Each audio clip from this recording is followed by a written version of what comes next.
O Debian é uma das distribuições mais importantes do mundo Linux. Ele já tem 30 anos de atividade e ele é a base para vários dos sistemas operacionais mais populares que provavelmente você já utilizou, como é o caso do Ubuntu, do Linux Mint, do Pop! OS, do Zorin OS e várias outras. O instalador do Debian, ele é bem poderoso, mas ele também pode ser bem confuso, já que ele não é muito amigável para usuários de nível iniciante. No vídeo de hoje, eu vou te mostrar como você pode instalar o Debian aí no seu computador de maneira tranquila.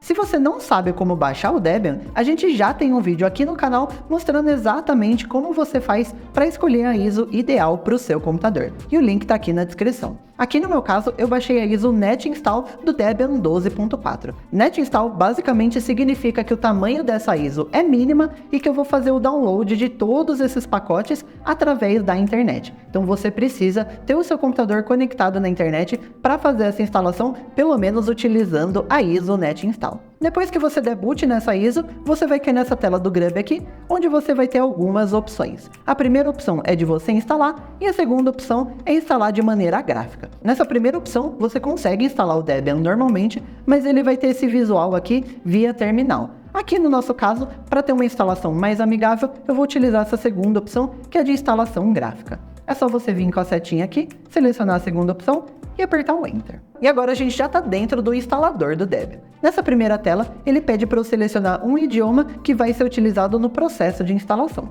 Então aqui eu posso procurar por Português Brasil, é só clicar aqui e vir em Continue. Depois ele vai perguntar qual é a nossa localização. Ele inclusive fala aqui para que ele precisa disso. Ele fala, a localidade selecionada será utilizada para configurar o seu fuso horário e também para, por exemplo, selecionar o locale do sistema. Normalmente esse deveria ser o país onde você vive. E aqui ele me mostra algumas opções. Tem a opção de Brasil, Portugal ou outro. Aqui no meu caso, estou no Brasil, então eu vou manter essa opção selecionada e clicar em continuar. Depois ele pede para eu configurar o teclado. Se o seu teclado tem a tecla de cedilha, você vai manter aqui em português brasileiro, que é o formato ABNT2. No meu caso, eu estou utilizando um teclado no padrão americano, então eu vou procurar aqui inglês americano, clicar em continuar, e ele já vai carregar aqui os componentes a partir da mídia de instalação. Depois que ele fizer todas as configurações automáticas, ele vai cair nessa tela aqui para a gente configurar a rede. E mais uma vez, ele explica exatamente o que é esse hostname. Ele fala aqui, ó, o nome da máquina é uma palavra única que identifica o seu sistema na rede. Se você não sabe qual deve ser o nome da sua máquina, consulte o seu administrador de redes. Se você está configurando sua própria rede doméstica, você pode utilizar qualquer nome aqui. Então aqui, se você estiver instalando esse sistema operacional no computador da sua casa, você pode escolher o nome que você preferir. Você pode tanto usar o nome do sistema operacional, colocar ele aqui como Debian, como você também pode utilizar o modelo do seu notebook, por exemplo, para você conseguir identificar ele melhor na sua rede. Você pode colocar Nitro 5, Dell G15 ou qualquer nome que você quiser na realidade. Aqui no meu caso eu vou manter em Debian, mas você segue a dica que o próprio instalador deu aqui. Se você estiver instalando esse computador numa rede do trabalho, é melhor você conferir com a equipe de TI para ter certeza que você está colocando o nome certinho aqui.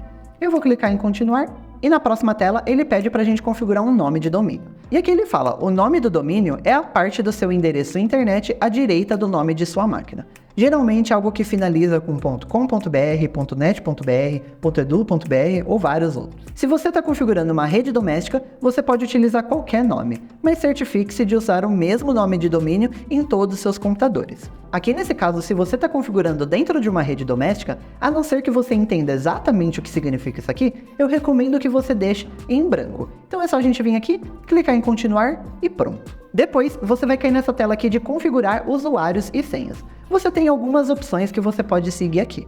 Você pode configurar uma senha de root, então independente do usuário que você estiver utilizando, você vai precisar ter acesso a essa senha de root para você poder fazer algumas ações no computador, como instalar um aplicativo, por exemplo.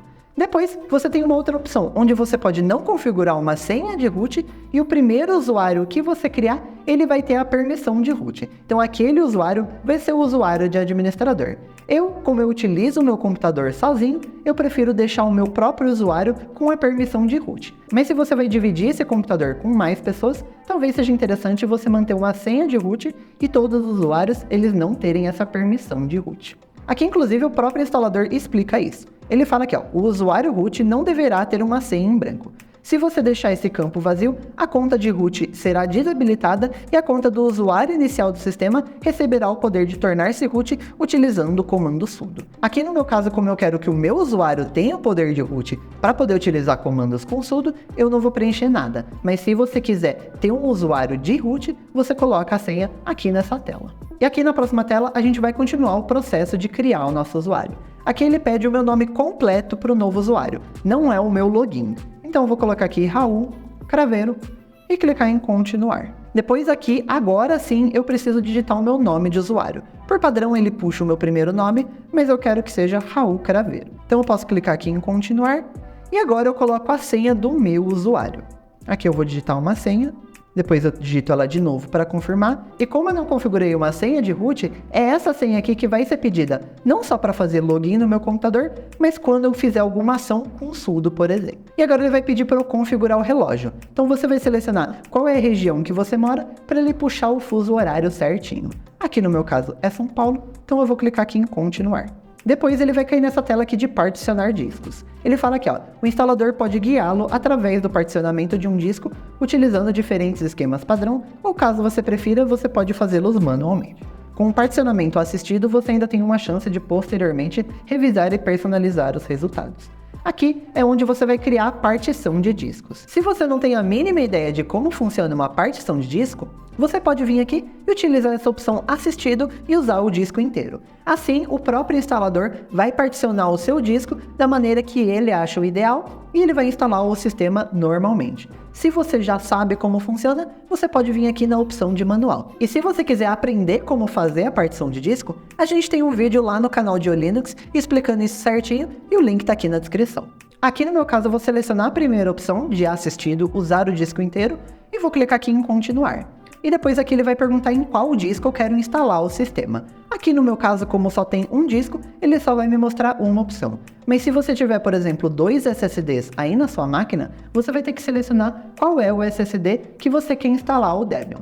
Aqui, por exemplo, você pode manter o Windows em um SSD e o seu Debian instalado em um outro. Mas tome muito cuidado para você não selecionar o disco errado aqui, porque aqui ele inclusive fala, ó, todos os dados no disco que você selecionar serão apagados, mas não antes que você tenha confirmado que realmente deseja fazer as mudanças. Então você checa se é exatamente o SSD que você quer instalar, porque ele vai apagar tudo para instalar o Debian para você. Aqui eu vou selecionar o único disco que eu tenho e clicar em continuar. Depois tem mais uma opção aqui de particionar discos. A primeira opção você pode manter todos os arquivos em uma partição, que ele recomenda para iniciantes. Você pode deixar a partição home separada e a partição home, var e tmp separadas. Essa partição home separada, basicamente você vai separar em uma partição o seu sistema operacional em si, o próprio Debian, e a partição home é onde ficam os seus arquivos pessoais, onde fica a sua pasta de documentos, de downloads, de músicas. E se você quiser instalar mais de uma distribuição, você pode utilizar essa mesma partição home em várias distros e ter os seus arquivos direto ali, independente do sistema que você dá boot. Então, se você quiser fazer isso separado, você consegue fazer por aqui.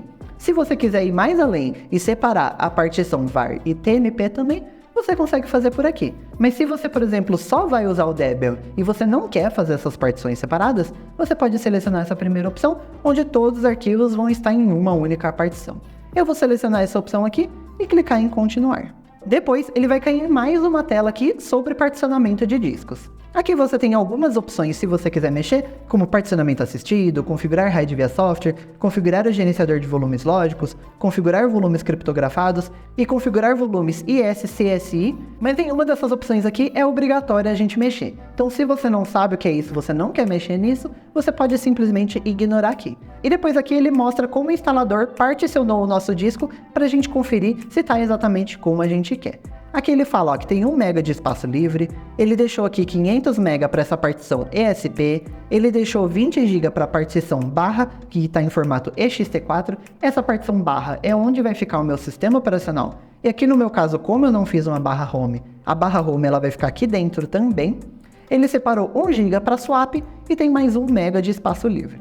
Depois aqui tem a opção de desfazer as mudanças nas partições. Então se você fez alguma coisa errada ou você quiser mudar, você pode vir aqui. Ou se você acha que está tudo certo, é só vir aqui em finalizar o particionamento e escrever as mudanças no disco. É só clicar aqui em continuar e depois ele fala aqui, ó, se você continuar, as mudanças listadas abaixo serão escritas nos discos. Caso contrário, você poderá fazer mudanças adicionais manualmente. E depois, mais uma vez, ele confirma tudo com você. Qual é o disco que você escolheu, quais são as partições e se você realmente está de acordo com isso. Então é mais uma vez para você ter mais uma chance de confirmar se você fez tudo certinho. Se você fez, clica aqui em sim e clique em continuar. E pronto, agora ele já vai instalar o sistema operacional para você. É só você sentar e esperar que ele vai fazer toda a instalação automaticamente. Depois que você fizer a instalação, ele vai cair nessa tela aqui, ó, para você configurar o gerenciador de pacotes. Basicamente, se você estiver fazendo um processo de instalação onde ele tem mais de uma mídia, é aqui onde você vai colocar o disco 2, por exemplo. Aqui no nosso caso, como é uma ISO NetInstall, a gente não tem uma outra ISO para poder colocar. Então a gente vai selecionar aqui para ele não ler uma mídia de instalação adicional. Mas se você tiver, você clica aqui em sim e você vai colocar sua mídia adicional. No nosso caso, a gente vai clicar em não e em continuar, e agora ele vai pedir para a gente configurar o gerenciador de pacotes. Aqui ele fala, o objetivo é encontrar um espelho do repositório Debian que esteja perto de você na rede. Esteja ciente de que países próximos, ou mesmo seu próprio país, podem não ser a melhor escolha. Então aqui, quando você for instalar alguma coisa no seu computador, ele vai procurar esse repositório do Debian, e aqui você pode definir qual é o país que você quer que ele puxe essas informações. Teoricamente, a melhor opção vai ser do seu próprio país, porque você vai encontrar um servidor muito mais perto e você vai levar muito menos tempo para chegar nesse servidor e voltar. Nem sempre é a regra, porque você pode estar num país onde esse servidor ele tem uma banda muito lenta, esse servidor é ruinzinho, então talvez você selecionar uma outra opção seja melhor, mas aqui no nosso caso a gente vai selecionar Brasil e clicar em continuar. E aqui ele mostra algumas opções de servidores. Tem o servidor deb.debian.org, ftp.br.debian.org e depois tem algumas opções aqui de algumas universidades, como a UFPR, a UFSCar e a UEPG. Aqui ele inclusive fala, normalmente deb.debian.org é uma boa escolha. Eu vou selecionar essa opção e clicar em continuar. Depois ele também fala aqui, ó, se você precisar utilizar um proxy HTTP para acessar locais fora da sua rede local, insira informação de proxy aqui. Caso contrário, deixe em branco. Então, se você precisa configurar um proxy, é nessa tela aqui que você vai configurar. Aqui no nosso caso, como a gente está configurando o Debian normalmente para utilizar dentro de casa, a gente nem precisa mexer nisso. Então é só deixar em branco e clicar em continuar. Agora ele vai configurar o apt com base nessas opções que a gente selecionou, então mais uma vez, só esperar. Depois, você vai cair nessa tela aqui de configuração do Popularity Contest. Ele inclusive fala aqui, ó, o sistema pode fornecer anonimamente aos desenvolvedores da distribuição estatísticas sobre os pacotes mais utilizados em seu sistema. Essa informação influencia decisões com quais pacotes deverão ser colocados no primeiro CD da distribuição. Caso você opte por participar, o script de envio automático será executado uma vez por semana, enviando as estatísticas para os desenvolvedores da distribuição.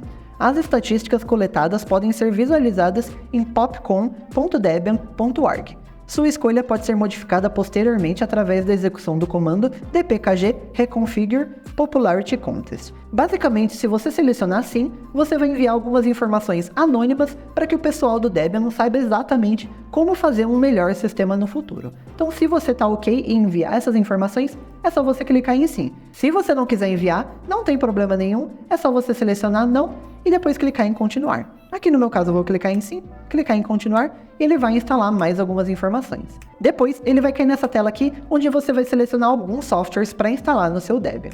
Aqui você pode selecionar qual é a interface gráfica que você quer com o seu Debian. Você tem a opção de instalar com Gnome, com XFCE, com Gnome Flashback, KDE Plasma, com Cinnamon, Mate, LXDE, LXQT e depois você tem mais algumas opções aqui. Você pode selecionar um servidor web, então se você quiser utilizar essa instalação como servidor web, é só você marcar aqui.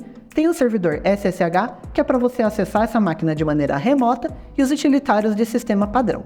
Aqui no meu caso, eu quero instalar com Gnome, então eu vou marcar essa opção, mas você pode selecionar a que você quiser. Aqui no meu caso, eu gosto de deixar o servidor SSH e os utilitários de sistema padrão marcados, mas se você quiser por algum motivo, você pode desmarcar. Depois você vem aqui, clica em continuar e ele vai instalar a interface para você também. Aqui, como ele está baixando toda a interface Gnome para mim, esse processo vai demorar um pouquinho mais. Então é só sentar e esperar que ele vai instalar tudo certinho para você. E depois de todo esse processo, a nossa instalação está concluída. Agora é só a gente clicar aqui em continuar. E aí, quando o nosso computador reiniciar, a gente precisa lembrar de tirar o nosso pendrive bootável para ele não bootar de novo na instalação. E ele vai cair nessa tela aqui de Grub, onde a gente consegue selecionar o Debian Linux. E pronto, a gente já está dentro do Debian com a interface gráfica que a gente selecionou. Consigo colocar a minha senha aqui e ele vai abrir o sistema normalmente e eu já posso sair utilizando ele normalmente. Espero que você tenha gostado dessa dica e se você quiser conferir o nosso vídeo mostrando como selecionar a melhor ISO do Debian para você baixar, é só clicar aqui do lado. Eu te vejo lá.